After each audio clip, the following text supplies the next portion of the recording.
Sabi sa akin ni Douglas,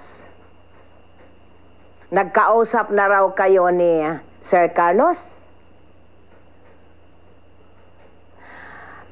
Sorry, Apo, ha? Sorry na tinanggap ko yung pera. Para naman sana sa iyo yon at sabayan kaya ng pag-asenso. Hindi ko kailangan ng pera ni Sir Carlos para umasenso, Lola. Kahit walang naniniwala sa akin,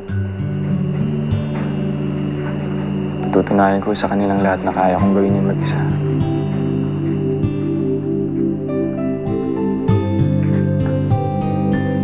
Anong sinabi mo?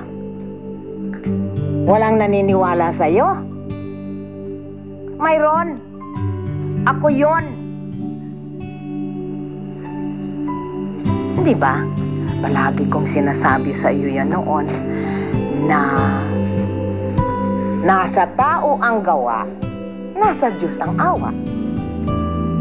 Oh, huwag ka lang tatamad-tamad, ha?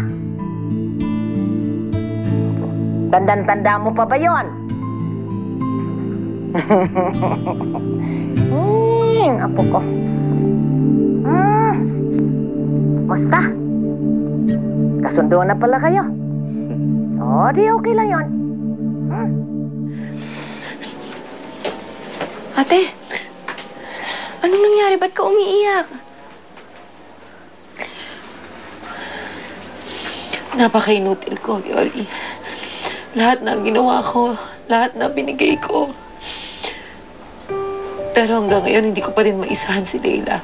Hindi ko pa rin makuha ang anak ko. At pati si Henry, napilit niya na talikuran ako.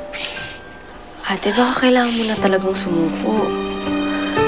Hindi naman natin kapantay yung mga yun eh. Baka hindi mo talaga kaya. Hindi pwedeng hindi. Hindi ko pwedeng isuko ang anak ko. Pero hindi mo nga sila malabanan, di ba? Hindi ko sila malabanan dahil mali ang inaatake ko. Inuuna ko ang anak kong si Elise. Kaya hindi ko muna siya kukunin hanggat nandyan pa si Leila at si Carlos. Nakabahan naman ako sa tono mo, ate. Anong gagawin mo ngayon? Kapag nawala na si Leila at si Carlos, wala nang hahandang sa akin. Makukuha ko na ang anak ko.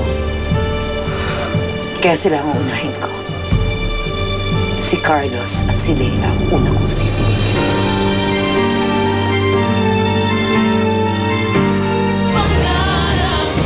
Kasi naman ang ugali, parang body odor lang yan. Pag malandi ka, mabaho. You want some company?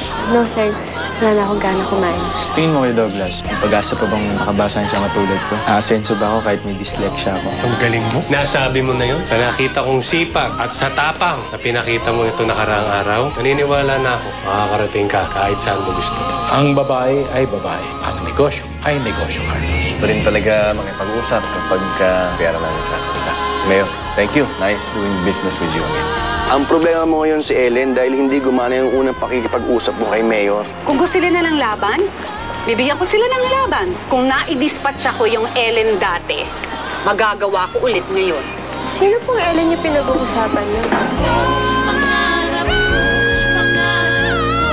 Pangarap mo, ibigin ka.